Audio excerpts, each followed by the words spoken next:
Vice President Joe Biden arriving in Tel Aviv, Israel for talks tomorrow with Israeli Prime Minister Benjamin Netanyahu. Earlier, he was in Dubai offering his views on the Republican presidential campaign as well. I don't think you'll find anyone to challenge what I'm about to say. If Ronald Reagan were alive today, seeking the nomination, he could no more get the nomination of the Republican Party than I could get the nomination. No, I'm not joking. And so what you see is this movement to the extreme in the Republican Party. Here now, Simon Rosenberg, president and founder of the New Democrat Network and a former Bill Clinton campaign advisor, and Larry OConnor hosts Morning on the Mall and WMAL in Washington. He's also editor-at-large for Independent Journal. Guys, it's great to see you back.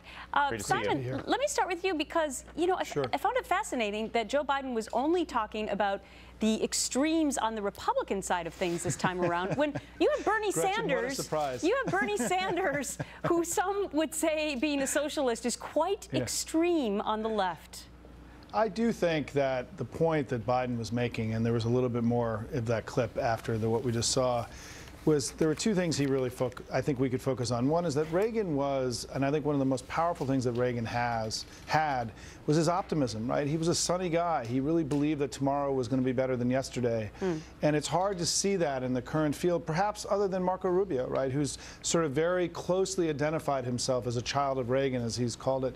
The second thing is that, you know, the Republican Party has moved from where Reagan was, most particularly on immigration, and we could go on, but I think there is it's a different Republican Party, you know, than in the 1980s, certainly. Okay, Larry, I heard the guffaw. Yeah, forgive me if I go off on this for a little bit. First of all, please, Larry, I find it really rich that Joe Biden goes to the United Arab Emirates to trash our system over here. He's standing in an absolute monarchy making those comments. He said no one would disagree with me. You know why no one there would disagree with him? Because they're not allowed to speak.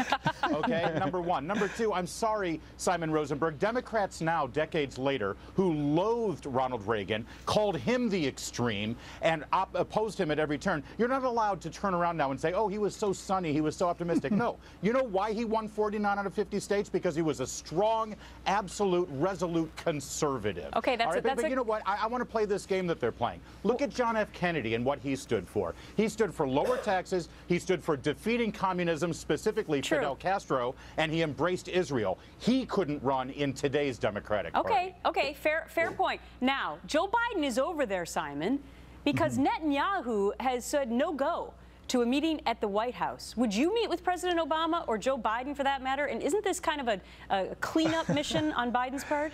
I don't know that our government has to view it that way. I think that I think it's important that Joe Biden is there. Hopefully we can patch things up. And it's not really, what's important is not about the personal, squabble going on between Barack Obama and Bibi Netanyahu. What's important is that our two governments and our two countries continue a dialogue through what has been a challenging time, and I applaud the Vice President for going over there. You're avoiding the real issue, which is Israel is our ally. Newsflash, and any president should be able to get along with anyone in Israel. I think. But Larry, your point. Apparently, according to Simon, we need to transcend our own leader here and try to patch things up. While Joe Biden's there, he can look up in the sky and see Iran shooting a ballistic missile test overhead. This isn't a good thing. But by the way, I just wanted to say, on a positive note, Simon, the good news is, since the Democrats do embrace conniving, paranoid, criminal behavior, I think Richard Nixon could run in today's Democratic Party.